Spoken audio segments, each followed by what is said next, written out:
everyone. Thank you so much for joining us today. I'd like to welcome you to our panel on how WebAR is driving success across the marketing funnel. My name is Diana, and I am the Associate Content Marketing Manager on the Eighth Wall team at Niantic. I'm really excited to be here today as we have an amazing group of panelists with proven experience in harnessing the power of AR on the web. Today, we'll be discussing how WebAR is changing advertising and marketing, the massive opportunity of web-based augmented reality, some lessons learned, and key insights in using this technology. Without further ado, please welcome our panelists to the stage.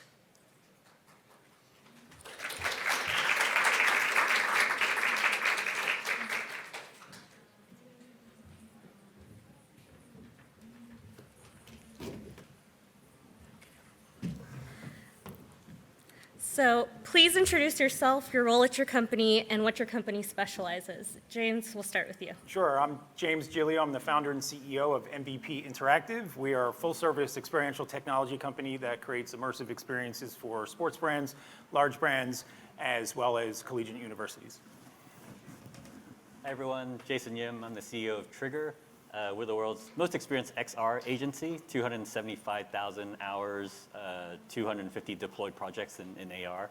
Our first AR project was in 2009. We focus mostly on the consumer side, so on the entertainment side, AR for Star Wars, for Spider-Man, a lot of big movies. For the sports side, NHL, PGA Tour, NBA, and then a lot on the commerce side as well. So Lego's been our client for 10 plus years. Just excited to be here. Thank you. And my name is Dustin Califf, and I'm the president at Tool of North America. We're a creative production partner that specializes in utilizing creative technology to create new forms of connection between brands and consumers. And we've worked in AR since 2012, and it's one of the many technologies that we use. And we've worked with everyone from Pepsi to L'Oreal to Disney, and we're going to talk about some of the experiences and how we've been working with Eighth Wall since 2018, I believe. Yeah, thank you, everyone. Now that we have done some introductions, I'd like to play a short video of some of the amazing WebAR experiences we will be discussing here today.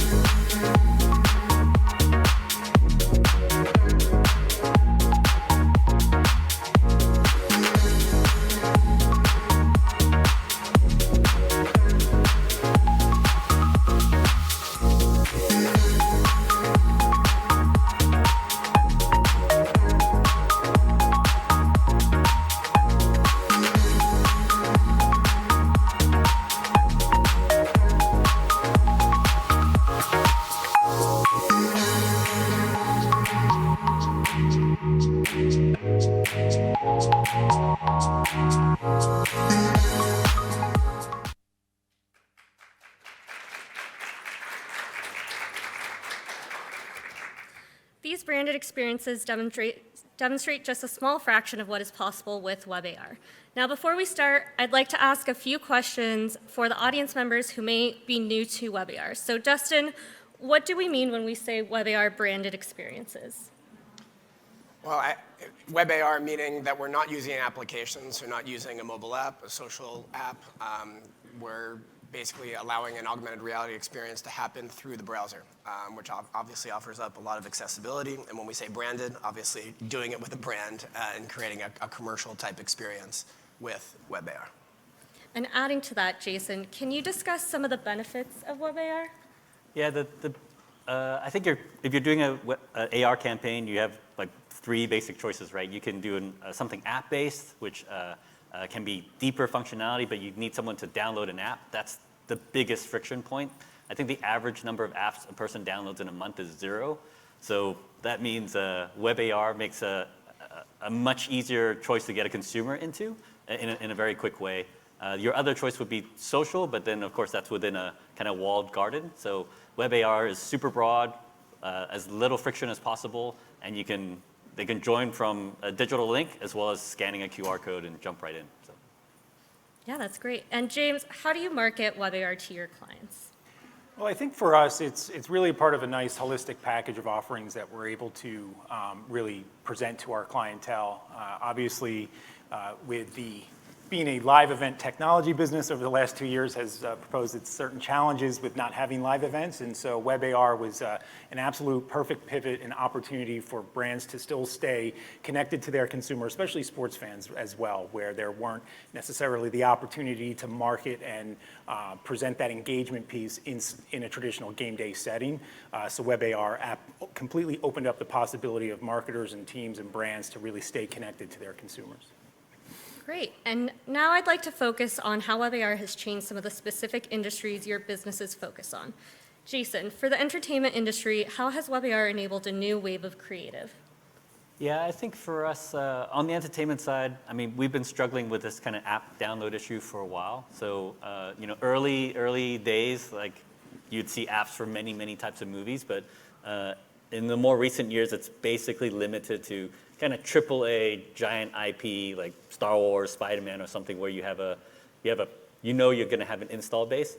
But for everyone else, every other movie, you still want to be able to showcase characters, showcase content, like 3D worlds and stuff. So WebAR is definitely opens up that possibility without having to go through an app. So. And for the major movie studios, how have they wanted to utilize WebAR? So I think the amazing thing about AR is taking that content that you love that's normally behind a screen, like the whole movie world, all the characters, all the Star Wars droids and stuff. Like you can't have them in your world until AR. So with AR, those characters can run around in your room. You can interact with them. You can take photos with them. All that stuff is enabled with AR. So really integrating your world with that movie IP.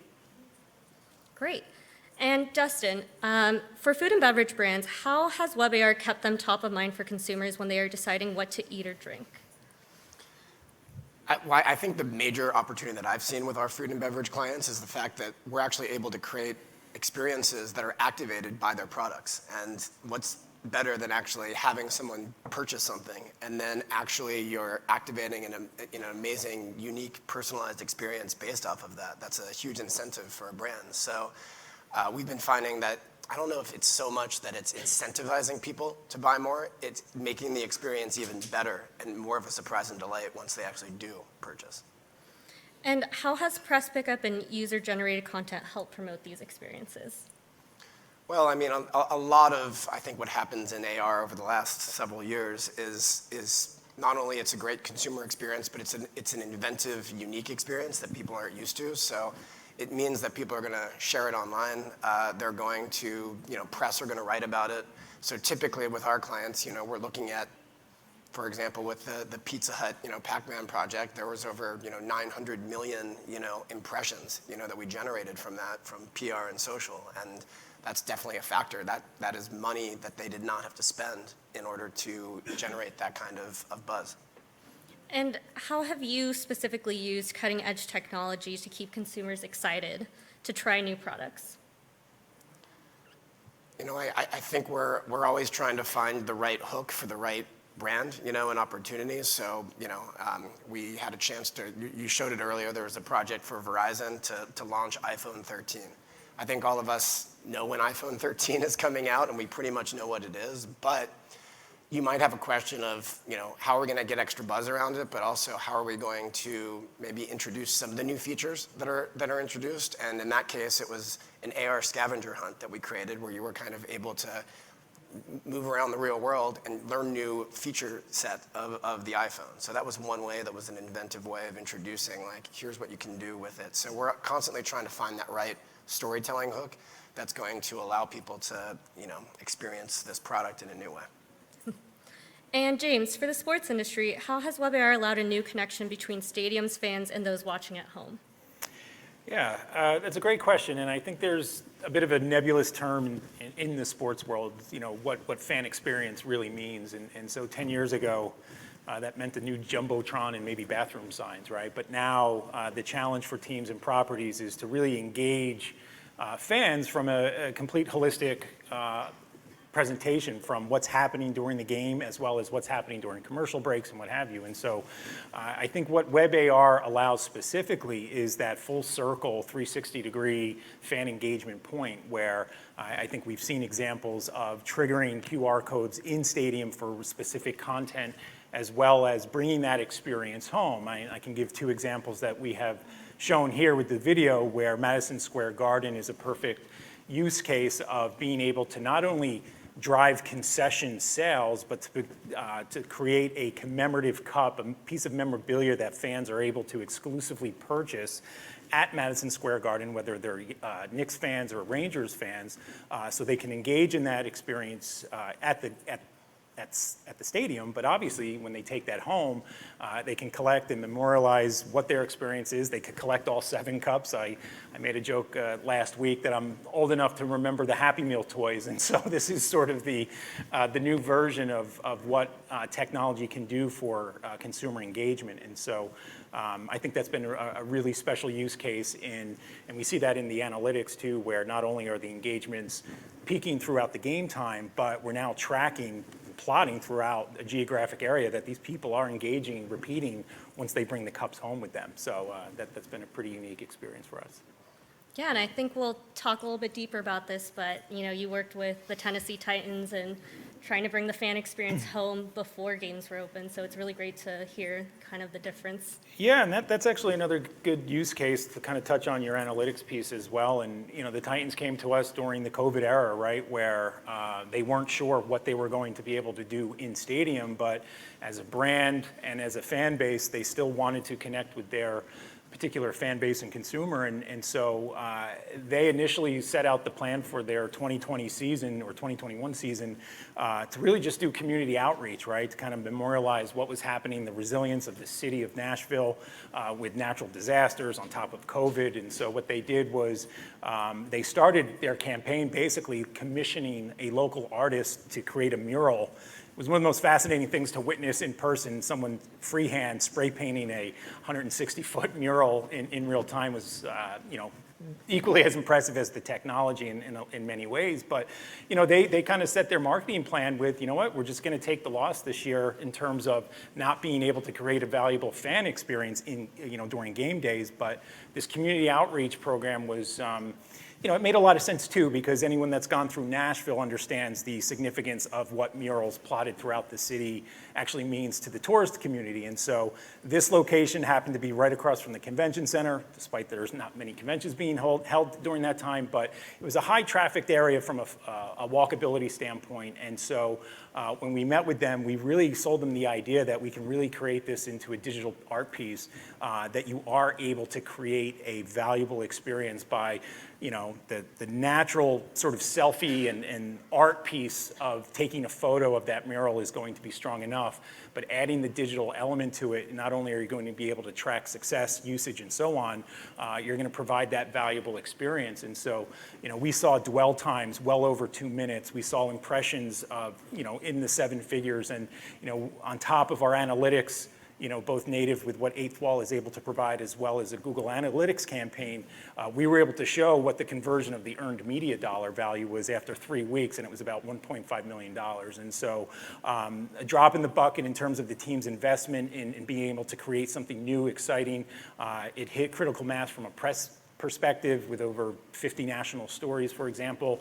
But it was just a perfect synergy of, working with a client that wasn't aware of what technology was out there to kind of create these touch points that they were used to. And so it was a super exciting project for all of us. Yeah, that's really great. Let's dig into some of the other Eighth Wall WebAR experiences that you guys have worked on. Dustin, Tool of North America launched a WebAR experience for Pizza Hut and Pac-Man that allowed users to activate Pac-Man via their mobile browser to play on top of the box. Tell us a little bit about the brief and business goals behind this campaign. Well, it was a dream brief for us. Pac-Man pizza, so it was fun. I don't know how many of you remember, Pizza Huts back in the day, but you would go and sit down, you'd wait for your pizza, and you'd play in the arcade. So obviously during COVID, you couldn't do that. And the Pizza Hut and their agency GSD&M had come up with this campaign focused around nostalgia.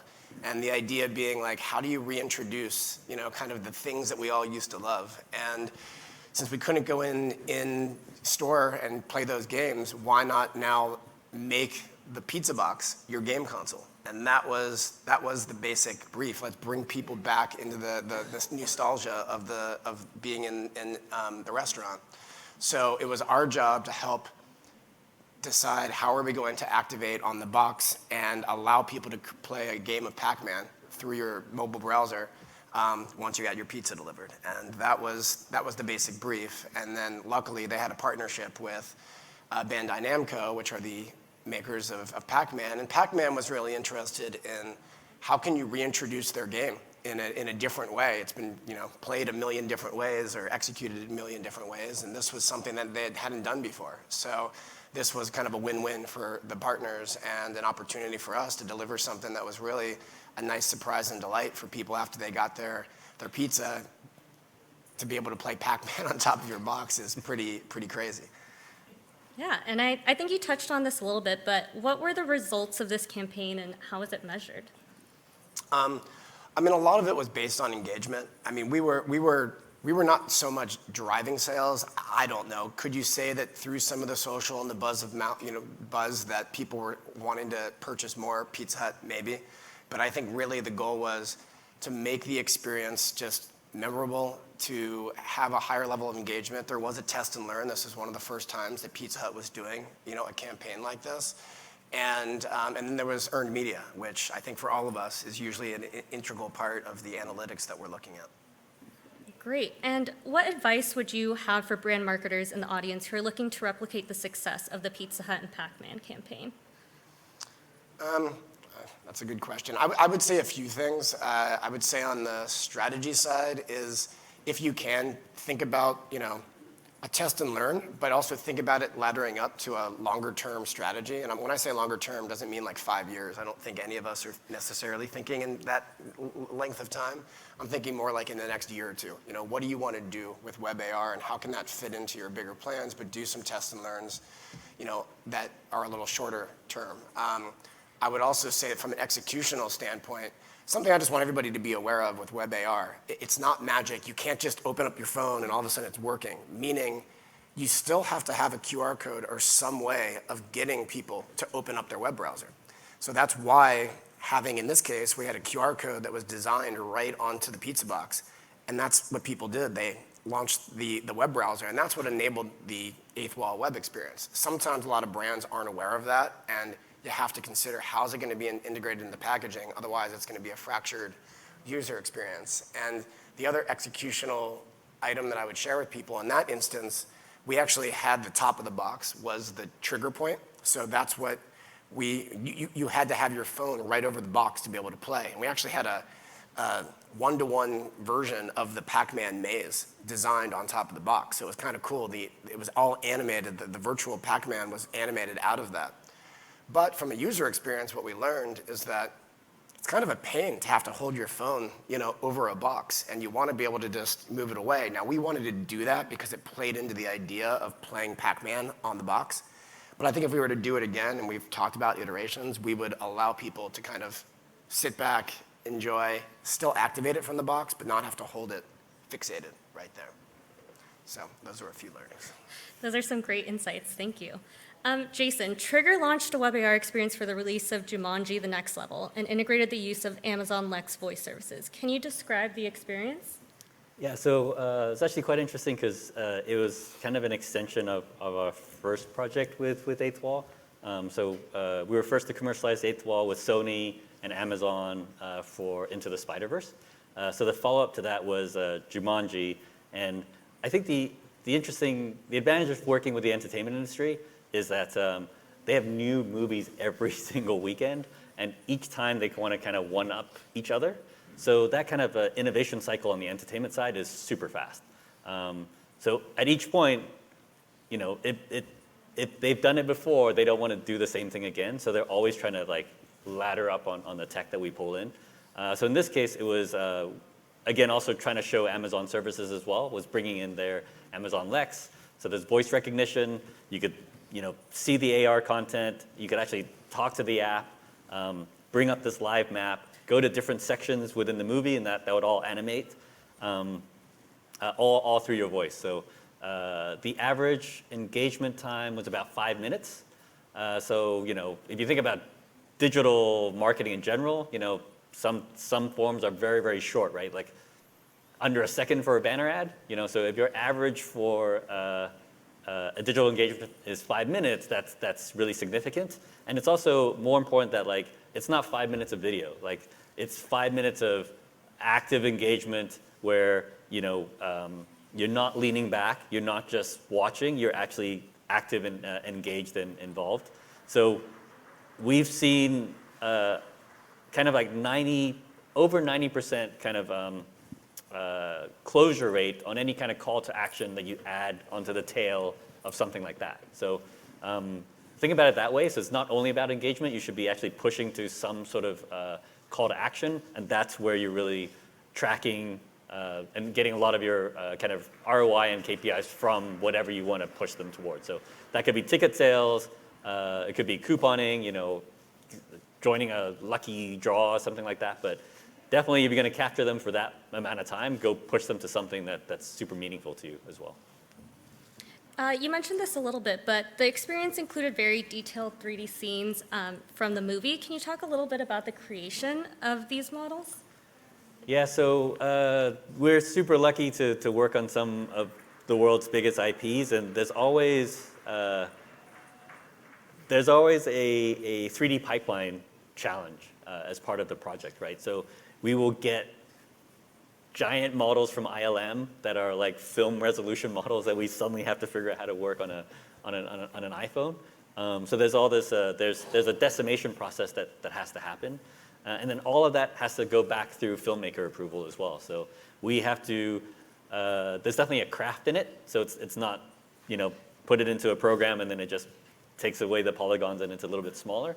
It's, you have to re-texture everything, reanimate everything, and then bring it back to the filmmakers, tweak it with the filmmakers, and then it finally gets released. So, but I think the amazing thing with WebAR is just the idea that you can also stream some of that content over time, so it doesn't all have to be baked in that initial load. But yeah, the future is going to be 3D and AR, so that's the beginnings of it. Yeah, thank you. And James, we spoke about the Tennessee Titans experience, but what were some of the lessons learned from that project?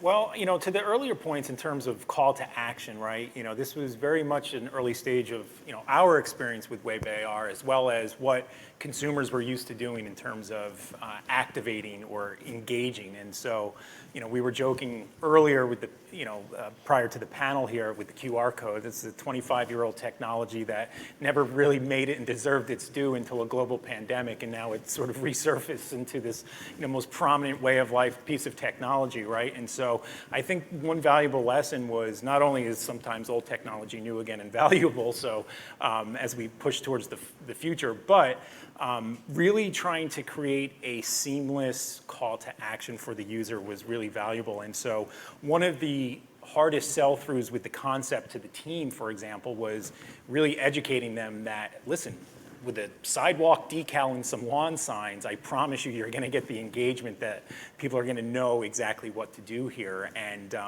so the valuable lesson in there was really trying to figure out, the benefit of avoiding building this into their team app because they wanted this to be more of a community program, so it wasn't necessarily Titans fans, but in educating them in terms of the call to action, whether it's a URL, quick text code, or the QR code, obviously, was a valuable lesson. I think another one with the image targeting, I think was really valuable. Tony and his team at Eighth Wall has been tremendously helpful in educating director or creators to look out for, surface levels, for example, point of views, angles in terms of, you're essentially telling the lens to look for a particular image on a surface to trigger the content. And so, early on, we weren't sure if, say, distance was going to prohibit that experience because we were, 200 feet away from the sidewalk to the actual mural. And so, I literally showed up to Nashville with 15 phones trying to test, just to make sure, but thankfully the technology was strong enough that, it was a little bit of an overkill from a QA standpoint, but it was new. We wanted to take that precaution, so that was a valuable lesson. And then even still, with the commemorative cup with Madison Square Garden, another set of challenges with curved displays, right? And so we're used to working on flat surfaces. It's a clean image target. But then when you're focusing on a cylinder, you have to make sure that the user experience makes sense in terms of angles. One thing that we had to consider is, hey, these cups are full of liquid, right? So we can't necessarily, have a user spill their drink while they're looking to interact. And so there was some education there, which has been helpful. And then another example of sort of the early days or the education of WebAR is we created a campaign. Obviously, bobbleheads are a very sort of sports-centric concept, and so we developed an eighth wall program with the Houston Dynamo where fans could essentially create bobblehead avatars of themselves.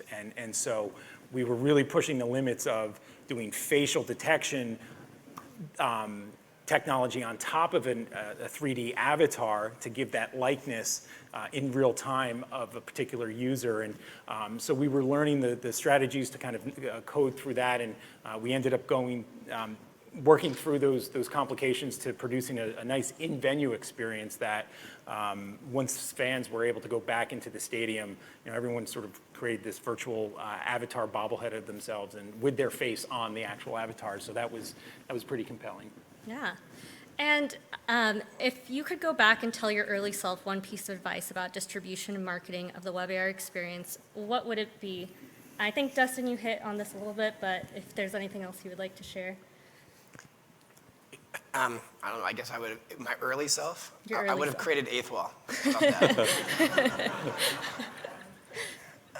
Yeah, I mean, I would just tell people, brands in particular, to think about the packaging. Like how are you going to get people to open up that web page? That is the most important thing you have to be considering, particularly with packaging lead times sometimes taking, 6 months for certain brands. So maybe it's not on packaging, it's on something else. It could be on a social call to action, URL, whatever it is, but you just really have to think through that and consider it. And I think that's the most important thing is how can you make sure that it's not a fractured user experience? Because if it is, your numbers are going to be way down. Yeah, I'm definitely not smart enough to invent eighth wall, so I would have tried to convince Eric to at least I could invest my kid's college fund into eighth wall. That would have been a good move. I think, so we've deployed a lot of WebAR into retail locations. So one of the benefits of that is with QR codes, it could be a different QR code for every different store. It could be, different catalogs that you're sending out by region, by country, and you can track all that engagement and parse it out and separate it. Where we've seen it fall down though is typically we're the digital development agency, we build this experience, we create the QR code, we give it to someone else to actually implement in store. And there's actually, what we found is there are a lot of there are a lot of issues that can happen in store where it's there was one project where it was so late in the production of the store, like you're saying, they had designed everything out that the only place they could put it was 7 feet in the air.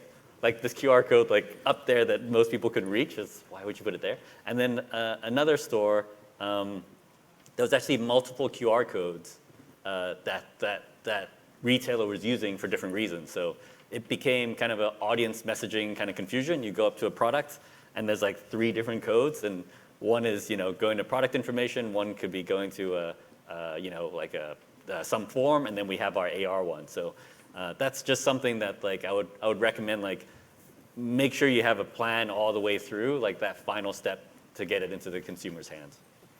Yeah, and I think something else with QR codes is placement, but also sometimes people want to change the color and the branding, and sometimes it isn't as visible or the camera just doesn't find it as quickly. So that's a really great point. Also, Jim. sorry, just one thing on that. If your retailer is open to it, some kind of visual preview too about what that experience is going to be is going to help a lot as well. So. Yeah, that's great. And James, do you have a piece of advice about distribution and Well, marketing? I think from your original question, I don't think I would change a thing, quite honestly, from a sales and marketing standpoint, because it was a perfect solution for the environment that we were in and the clientele that we were in. If I were to do something differently to that point is maybe our dev team to kind of dig through the documentation and really learn the capabilities from a broad or a detailed perspective, excuse me, in terms of what the platform is really capable of. But I think, you know, for us, it came at the perfect time in terms of being able to offer a solution. And, you know, like many things, you know, we sell ideas and we sell experiences. And so there is a risk and a reward with that sort of strategy in that you learn on the fly, right? And so I think, again, a big credit to the Eighth Wall team and their support. But for us, from a sales and marketing perspective, it was ideal in terms of, you know, showing the scalability, the ease of use, you know, the capability versus the, you know, app fatigue, if you will. And so I think maybe early on, just kind of digging into the documentation from a technical perspective maybe could have helped us a little bit. But overall, it's been just a perfect solution. That's great. As the agency is responsible for creating these types of experiences, can you share why brands are leaning into XR and some of the metrics of success? Dustin, we'll start with you. I mean, I think brands are leaning into XR and particularly WebAR because it's accessible. And I think that's a huge thing. There's so many technologies that we've all been through hype cycles with, you know, VR. And VR is great, but the numbers were pretty low with the amount of headsets that were out there and who owned them. We're going through it right now with the metaverse and Web3. You know, there's only certain types of people that really understand how to access an NFT and use their MetaMask wallet and all that. And there's metaverses that are not as accessible as everybody thinks, you know, and granted, unless you're going to Fortnite or something like that. And I think that's why brands, they're looking for new ways of connection with consumers. And this is a new way, and it allows us to do it without having downloads and all the other things that we've talked about. And that's huge. And brands are always trying to find new ways to connect, and this is one way to do it. Great. Yeah, I think there's two things. Like one is like there are certain experiences that you cannot do without AR, right? Like you can't do it in video, you can't do it on a 2D image or something like that. Like they're completely unique to the AR experience. So that's one reason. And then the second thing is like, you know, we are seeing, and we were talking about this before, like how do we kind of build up on the measurement side, but we are seeing data like all the way through the funnel, right? Like we are getting great engagement times, much better than traditional digital media, all the way down to conversion, right? Like I mean, everyone knows the kind of IKEA type of stats where it's like, I don't know, 11x for furniture, you know, placement and purchasing there, but we're seeing that in other categories as well. And it doesn't have to only be measured through individual sales, but we've seen measurement through brand lift as well from campaigns that increases, and even things like cart size. So it's almost like if you put someone through an interactive experience for an extended period of time, they're fully engaged, it's like they've built an affinity, then you send them into a shopping experience, we actually see cart size increase from that activity. So.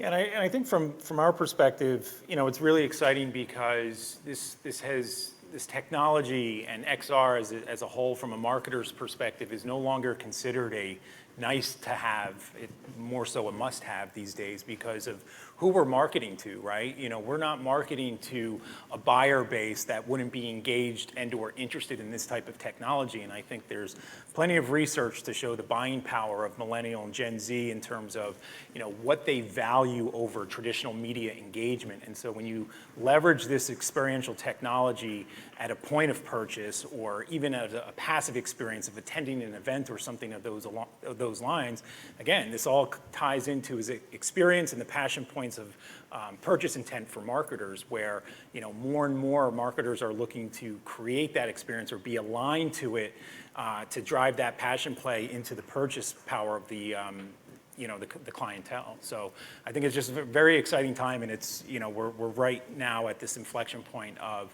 a perfect balance between what technology is able to do and who the buyer base is and what brands are starting to, you know, how they're starting to market to those individuals. Could I also jumping in on the event side too? Is like we just did the Pepsi AR portal for the Super Bowl. So that was WebAR. It was linked through a Pepsi app, but it was still WebAR. But the interesting thing about that is we're seeing a lot on the fan engagement side where a brand may be investing a ton of money on a single event that 80,000 people can show up, 50,000 people can show up, but the rest of the world can't actually be there. So using AR as a portal, transporting you into that event, having you have some experience with it, some presence from that, is super powerful. So a brand could have invested however many millions of dollars to run that halftime show, but how many more people around the world can now jump and actually be in the halftime show, stand next to Snoop Dogg and all the rappers and stuff? It's basically like a force multiplier of whatever your event kind of investment is. So. Yeah, that was a really great experience. We saw, people dancing next to Snoop Dogg and Eminem all over social. So it was really great to see people interact with that experience. And the one really neat thing about that, of course we can't share the actual stats, but the amount of time spent, it wasn't a gimmick. It wasn't like they dropped into the portal and took a look for 2 seconds and then left. It was like they were staying for that performance. It was like this dual thing where you have a big screen TV at home and you could see it from that point of view, but you're also within the WebAR portal at the same time. And that was a very pleasant surprise and really interesting. So. Yeah, and I think that there's a huge value proposition in terms of brands evaluating traditional media spend versus what this type, XR technology could allow, because when there's dwell times and engagements that are beyond a 60-second TV commercial, the math really lines up in their favor in terms of what their spend is in terms of developing this type of engagement versus a commercial, for example. Yeah. A word we've heard a lot recently is the metaverse. So I'm curious, what is your WebAR strategy for 2022, and has that changed since the emergence of the metaverse? Anyone? I'm not touching that. So we're lucky to be a kind of a launch partner with Niantic and Eighth Wall, but on the Niantic side, they definitely believe in the real world metaverse. For us, we want to prove out there's two sides of the same coin. So there's the fully immersive metaverse, like the walled gardens, like Roblox, Fortnite, and such. And then there's all the AR side, which is physical context. You're in the store, you're at home, you're walking down the street, digital content there. And our plan in the next couple of years is to build both, and not only build both separately, but build both in this interconnected, seamless way that your experience is persistent from one side to the other, and things that you achieve on one side carry over to the other side. So that's our master plan. And I would say, we're similar in that we're very excited about the future of the real world metaverse, but in addition, we're creating microverses, is what we're calling them, that are these web-based experiences that happen to be using AR to allow you to integrate. And I think one of the areas that is also a partner of Eighth Wall is Ready Player Me is a good example of how are we integrating avatars and then into these WebAR experiences and then these digital products, clothing, whatever it is. We're actually working with a big fashion brand right now, and hopefully then allowing you to spread those digital products and those avatars across over 2,600 metaverses. And that's something that's really interesting, because that's one of the issues with the metaverse is a lot of it you can get into one, but you can't get into the other. And how can you create these experiences? It goes back to accessibility, which is at the heart of, I think, what we keep talking about with WebAR.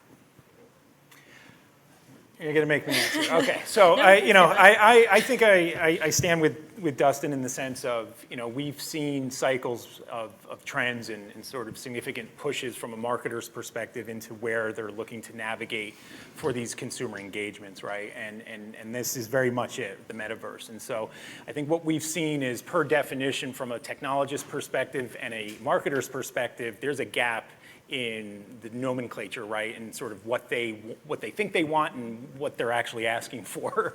And so I think our strategy is to continue to keep pace with where those trends and those opportunities follow, versus making a hard left pivot into going all in, developing a AAA game of a metaverse experience. But I think we have enough IP and experience behind us to kind of naturally weave in particular demands and needs of a client to build an experience that would certainly accomplish a metaverse experience. I think the big change is just on the client side that like now, we all cringe a little bit at metaverse sometimes, but like that term, but now there is a kind of blanket umbrella term for the future of the digital consumer experience. So then has been a lot easier now for clients to actually apply a budget towards that. Like before, carving out a budget to kind of test AR or XR or something like that is like so niche. Like maybe that's coming out of the innovation teams only. But now that idea of like pursuing this metaverse, this blanket term, that applies to so many divisions on the client side. So it's definitely easier for us from finding financial support and kind of client support as well.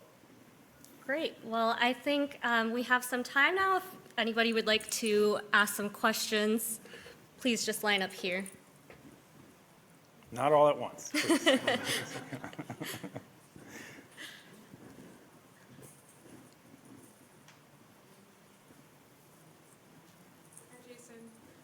So I know you can't give us any specific metrics on the Super Bowl activation, but what was sort of a general threshold that we could use that would draw the line between a gimmick and what you're saying is not a gimmick based on your results?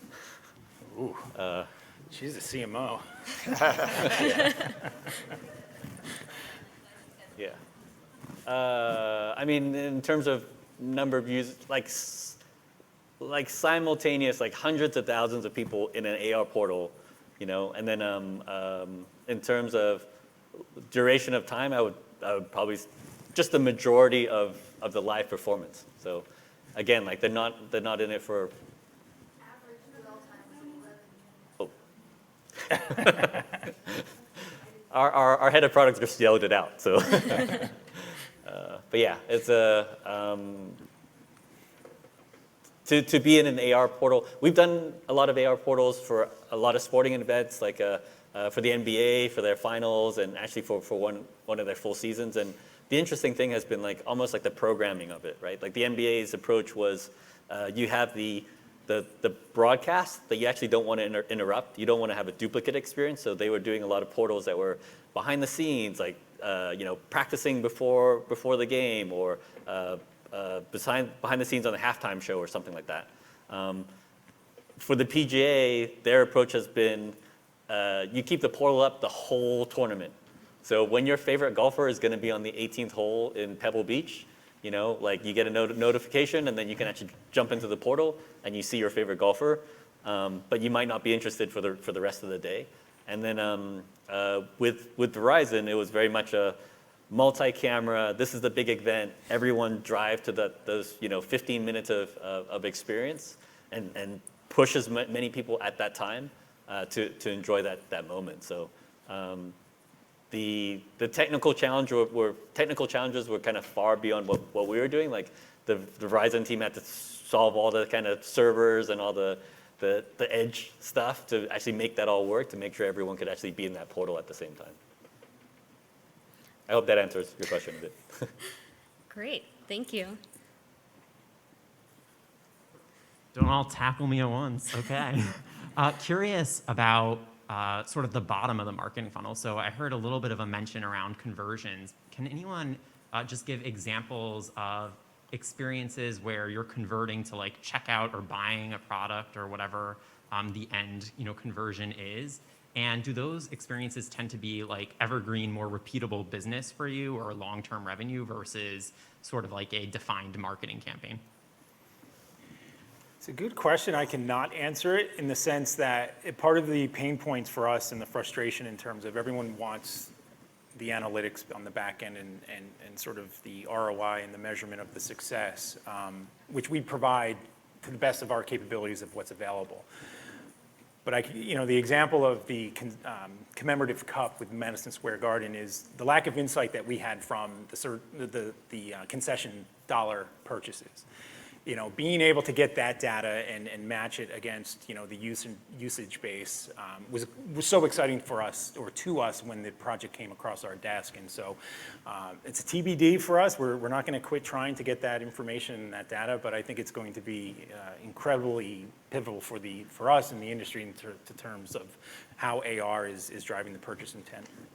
And I mean, again, there's all sorts of different use cases. We're actually having this conversation internally at my shop right now. We have a big fashion client, and we've just created something with avatars, created digital versions of their products. Those are going to be a fun game out of home. But the question is, what do we do in retail? And part of the conversation is, okay, if you're in the store and you actually have the physical product there. Now, if you don't have the physical product there, then I understand where an augmented reality experience is going to help you. Oh yeah, let me try this on right here, and then maybe purchase. And we did do that for actually one of our clients, L'Oreal, and it helped you try on the makeup, there. But for clothing, if the clothing's there, then my point to my team was, what's the purpose of AR at that point? It's not to convert you into purchasing that. You can try on the product right there, but maybe you're getting a digital version of that product that you can now put on your avatar in the metaverse, and there's a plus up, and that's just a little enhancement to the experience, the same way you get the commemorative cup or whatever it is.